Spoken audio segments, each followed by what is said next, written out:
Hey, Nate here. There are a lot of games, good, bad, and otherwise, and some that have bad reputations. Some deserved, very much so, and some undeserved. And some that maybe are not great, but do not deserve the bad reputation that they've garnered over the years. So, in this series, we'll be looking at games that are considered to be pretty bad by many people, most people, or just the internet at large, or just the collective conscience. So today we're going to look at this game, Dudes with Attitude, for the NES. This is an action puzzle game that has a reputation of maybe being one of the worst games of all time. Now, I know it says Michael Hughes. I'm not Michael Hughes, I'm Nate.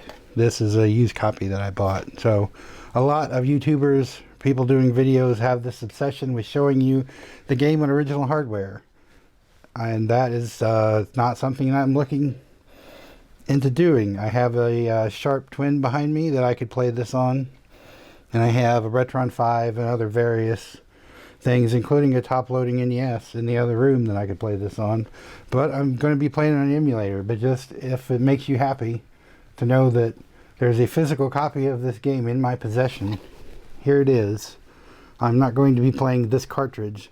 I will be showing you some of the game and talking about why people hate it so much and why I don't think it should be hated as much as it is. So, here we are. First episode. It's not that bad.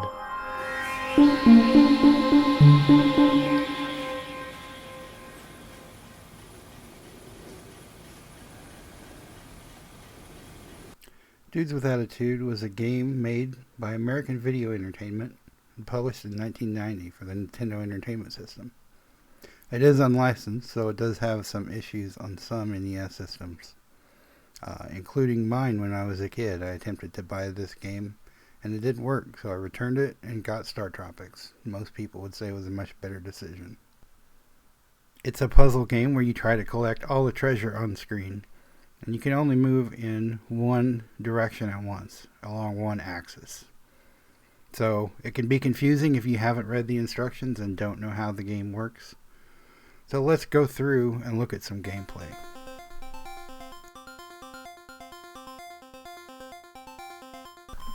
First you select a number of players. If you have a password, you can enter that.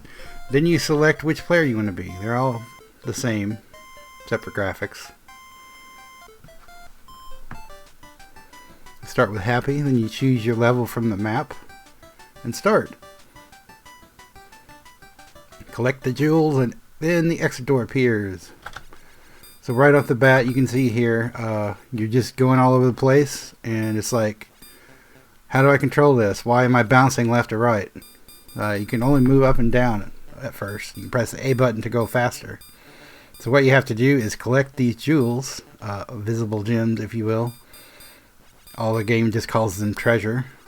And you have to hit what I would call paint buckets, but the instructions say are attitude changers. So you get your attitude adjustment by going through one of them and collect the treasure that is the same color as you. Once you're done, the exit door appears and you exit the level. So then you enter your name, which controls how your passwords are calculated. Put my name in, Nate, and then you will see your password. And the blinking yellow squares are how many levels you have passed, and the empty ones are the number of levels you have left. This game only has 32 levels, which makes it fairly short, but you know what? Other game only had 32 levels. Yeah, so this isn't that bad by NES standards, although maybe by 1990 it was. So this is level 2. You can see there are enemies. You have to be the same color as the enemies to get rid of the enemies. So you can get hurt. You have 2 HP, I would say. You can get hit once. If you hit an enemy that is the wrong color, you'll take damage. You can hit the red crosses to repair your health. And it's pretty straightforward, I think. Once you know those kind of things, you have to be the same colors as the treasure to collect it.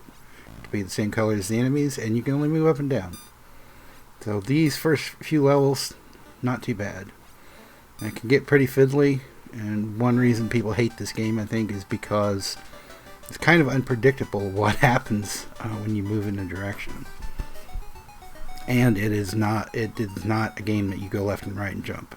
You know, you have to read the instructions, which was not necessarily something that many people did, especially if they're renting a game. Now, to modernize, I'm sure it looks even worse, just because the graphics are basic.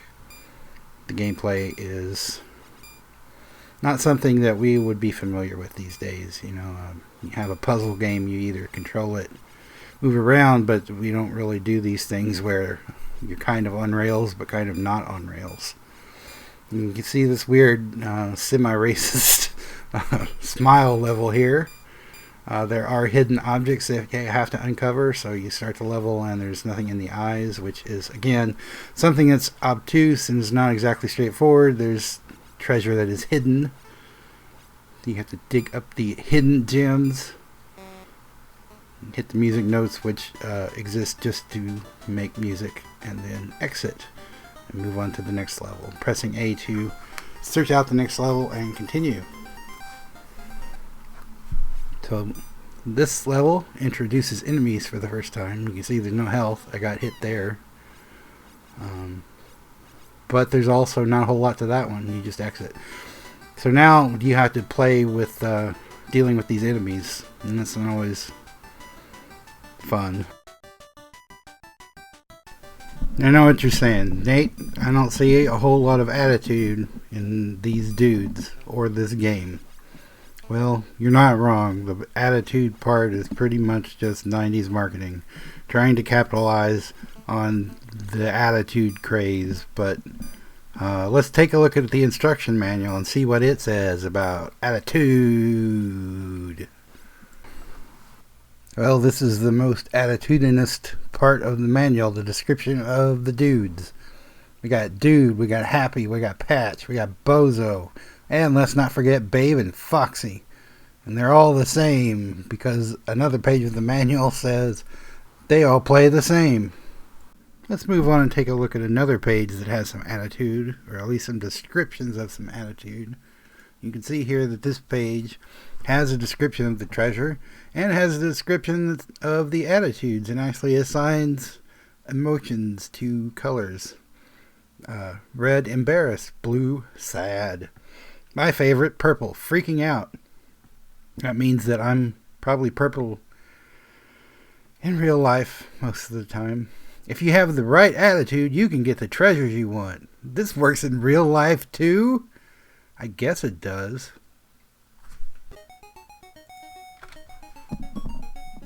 Now let's take a look at some real BS. This level, I can see if you just saw this, you would be like, this game needs to be ejected into space. So first of all, normally you go left and right. You can only move up and down. But there are these icons, the double-headed arrow, that make you go up and down automatically, and you can only move left and right. On top of that, this level has a hidden maze, or is a hidden maze, and so there are walls that you just can't move through, and you have to find the right path. You have this limited time span. You have to find where the boat is to get across the water, and you have to get the hearts without hitting the boat. So you'll see here shortly, the boat is right there, and you now have to get back, get the hearts, and get them without hitting the boat, which I did and died. So now you get to play the level again. So yeah, just moving on to another level. But that's the kind of crap that makes this game just, people see that and just are like, well, I'm done. I'm gonna go play Call of Duty now. I'm gonna go play the same map of Modern Warfare 80 something or other. I don't know. But yeah, it makes you want to play or do anything other than play this game. I know. So there's some aspects or some levels of this that are just no one should have to suffer through.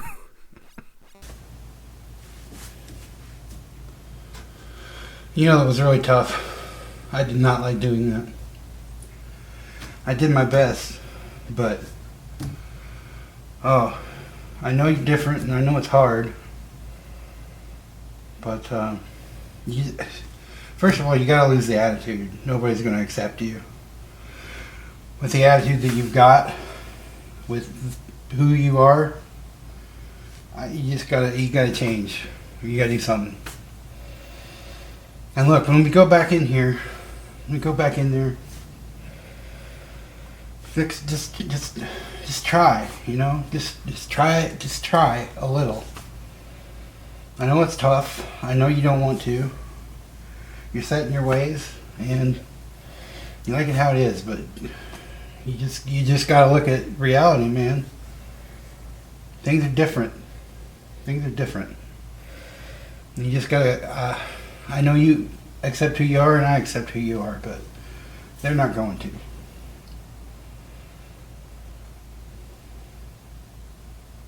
And don't say that word when we get back in there either. Jeez. That is definitely not going to help.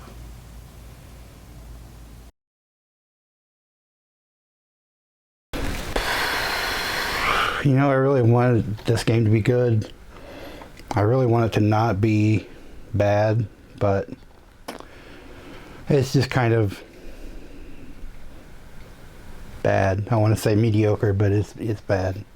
But it's not that bad. Maybe you could give it a shot and at least play it now that you sort of know how to play it. Anyway, I'm going to put this back in my cabinet and call it a day or a week. And the sun is going down on Dudes with Attitude. Until next time, bye.